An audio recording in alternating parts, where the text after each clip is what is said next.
नमस्कार दोस्तों, स्वागत है आपका हमारा यूट्यूब चैनल वास्तुशिल्पी आशीष में। और मैं शिल्पी आशीष आपका बहुत बहुत स्वागत करता हूं। आगे की श्रृंखला में हम देखते हैं दक्षिण मुखी घर के अंदर प्रवेश द्वार किस पथ में होना चाहिए। इसके लिए हम आपको बताने जा रहे हैं जो शास्त्रों के अनुसार दिशा प्रमुखता बताई गई है।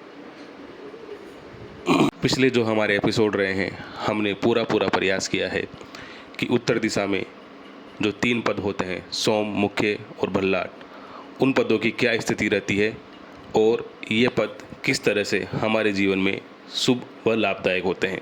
इसी प्रकार हमने पूर्व दिशा की बात की है। पूर्व दिशा में जो 3 पद हमने बताए, माफ़ कीजिए 2 पद हमने बताए, जयंत और महेंद्र। जयंत और महेंद्र जो प्रमुखतः 2 पद है, वह पूर्व दिशा के लिए उचित बताए गए हैं, मुख्य प्रवेश द्वार के लिए। इसी प्रकार हमने पश्चिम दिशा में हमने बताया था कि जो 2 पद है, पुष्पदंत और वरुण, ये दोनों पद वास्तुशास्त्र के अनुसार मुख्य द्वार की स्थिति के लिए सही है। इसी प्रकार हम आपको बताने जा रहे हैं दक्षिण दिशा। दक्षिण दिशा में जो 2 पद होते हैं, गृहस्थ और वितत। गृहस्थ और वितत दोनों पद वास्तुशास्त्र के अनुसार दक्षिण दिशा में शुभ बताए गए हैं। सामान्यतः ये देखा गया है दक्षिण दिशा में जो मुख्य प्रवेश द्वार होता है वह अशुभ बताए जाते हैं, लेकिन ऐसा नहीं है। दक्षिण दिशा में 2 पद ऐसे होते हैं जिनका जिक्र मैंने पहले किया है, गृहस्थ और वितत। ये दोनों पद वास्तुशास्त्र के अनुसार मुख्य द्वार के लिए शुभ बताए गए हैं। अगर हम इनकी स्थिति जानने का प्रयास करें कि ये अगर किसी प्लॉट में किस जगह आ रहे हैं, तो इसको निकालना बहुत ही आसान है। इसको निकालने की प्रक्रिया जैसे मैंने पहले बताया कि अगर किसी का प्लॉट दक्षिण मुखी है, तो जो मेन जो प्लॉट लाइन है, उसकी बाउंड्री वॉल में से अपने को अगर इसका दरवाज़ा निकालना है, मेन गेट निकालना है, जो आयरन का सामान्य होता है, उसके लिए हम उसको 9 बराबर भागों में विभाजित करते हैं। तो दाएं से तीसरा और चौथा, पहला पद अनिल, पूषा, वितत और गृहस्थ, यानी दाएं से तीसरा और चौथा पद शुभ पद बताए गए हैं।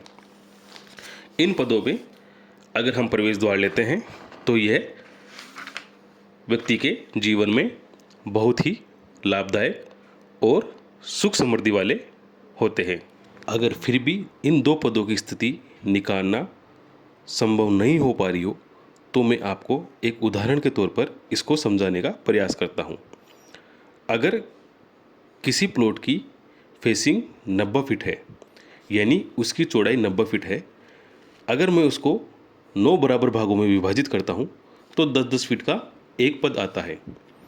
तो तीसरा पद जो मेरा 20 से 30 फीट के बीच में आ रहा है, वितत का पद हुआ।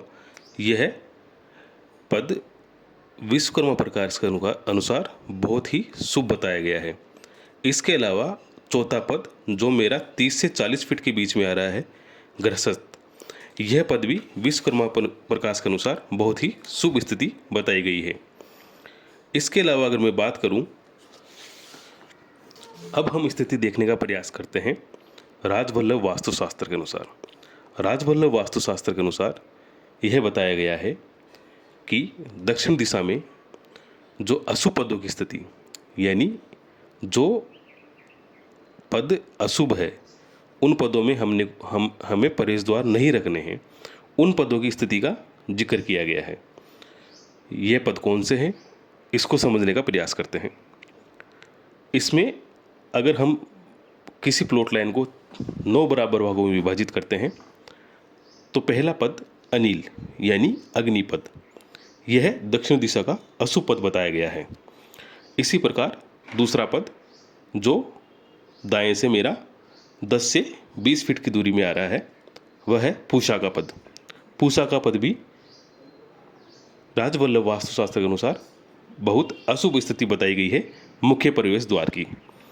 इसी प्रकार अगर मैं इसी क्रम में आगे बढ़ता हूँ तो 40 से 50 फीट यानी जो मध्य का पद है यम, यम भी दक्षिण दिशा में बहुत ही अशुभ बताया गया है।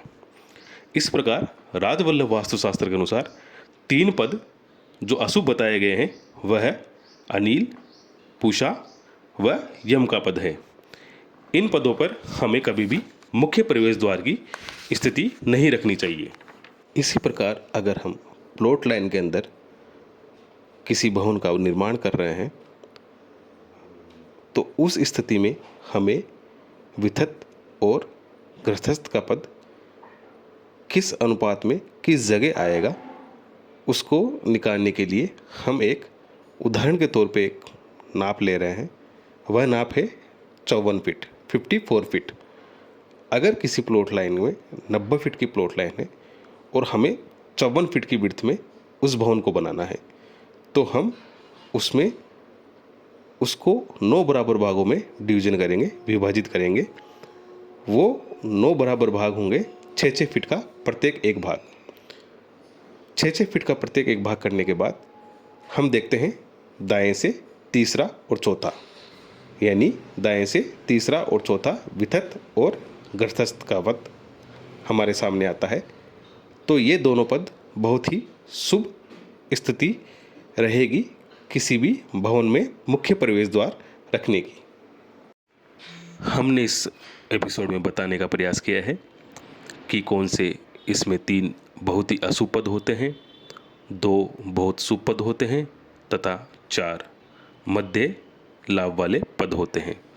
इस प्रकार हम दक्षिण दिशा में जो प्लॉट है उसके प्रवेश द्वार की स्थिति का आसानी से पता लगा सकते हैं कि हमने किस पद के अंदर प्रवेश द्वार को रखना है।